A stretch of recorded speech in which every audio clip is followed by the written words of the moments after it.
My turn, Yugi boy.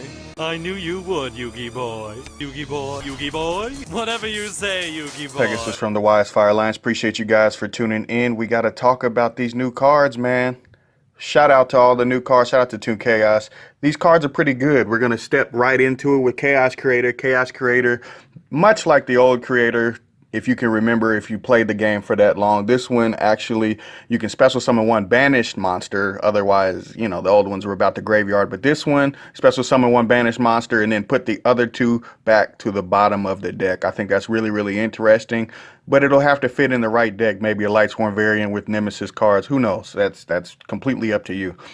Next up, we got BLS, Toon BLS. I really like the artwork on this, and I feel like it's probably going to be the new wheelhouse of the deck besides the red eye stuff in the deck. But this one does the exact same thing that the regular BLS does, and that is to banish a card only if you have Toon Kingdom, and it obviously can attack directly like all of the other Toon cards.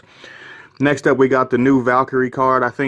I don't think it's specifically tied to the other Valkyrie stuff. I could be wrong. Correct me if I'm wrong. But this one allows you to dump a light or a dark into the grave by banishing a light or a dark. So a lot of new chaos stuff as well as the Toons. Toon Chaos, get where they're coming from. But that card is really, really interesting. You cannot use the card that it dumped. That is very, very important to understand. Next up, we got Toon Harpy Lady. Finally, I think that's really, really cool. I really, really like the artwork. It's probably the best artwork of all of them. This one specifically, though, actually has a hunting ground effect built into the card, which makes that spectacular. It makes it really, really interesting. It gives the deck a whole new flavor within the deck. You know, it's a new card. Chaos Daedalus, much like the old Daedalus, the water card, you guys all know what that stuff does. But while this card is face up on the field, your opponent cannot target light or dark monsters you control. I think that is a really, really interesting card, and I'll actually be doing a video on that later on. Next up, we got Toon Bookmark, which lets you add one Toon World or one card that specifically lists Toon World, making it the de facto search card in the deck, period. It also gives your field a lot of protection by banishing itself from the grave. Chaos Space is a really, really interesting card. It allows you to send one light or dark monster from your hand to the graveyard and then add one light or dark monster between 4 and 8 to your hand. They cannot be normal summoned or set. Think Dark Arm Dragon. Any of the Nemesis cards, I'm pretty sure. And then a lot of the other cards that we've already become accustomed to. I really think that's an important card, an interesting card, and it's definitely going to change some of these light and dark decks, which it's not like we needed it, but I guess we got it. Next up, we got Eternal Chaos. Really cool artwork. Target one face-up monster your opponent controls. Send one light and one dark monster from your deck to the grave, whose combined attack is equal to or lower than that monster's, and also for the rest of the turn. After this card resolves,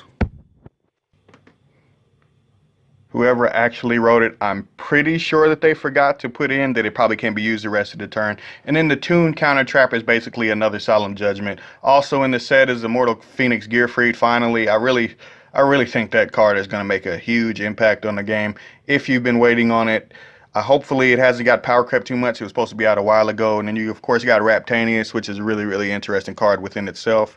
And then you got a lot of the set list stuff down here at the bottom of the page. Some other reprints, a Soul Day reprints, Hidden Armory reprint, which is a little bit interesting. The Code Generator card, which I think is a really cool card.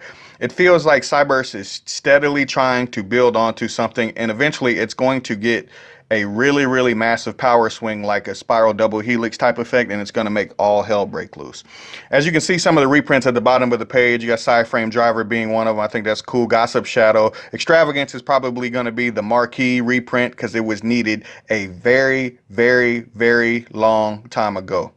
I think the last Toon card, which is Toon Page Turn, is really interesting. It allows you, if you control Toon World, to reveal 3 monsters with different names. Your opponent randomly chooses one and then special summon the chosen one, ignoring its summoning condition, and shuffle the other 2 back.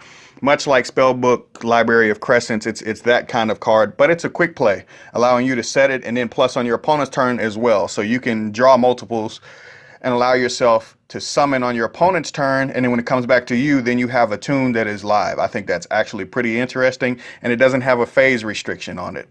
I think all of these cards are very, very strong, but I don't know if the deck is going to be any good. Let me know what you think down in the comments, and I'll see you next time. I'm out. YG, baby.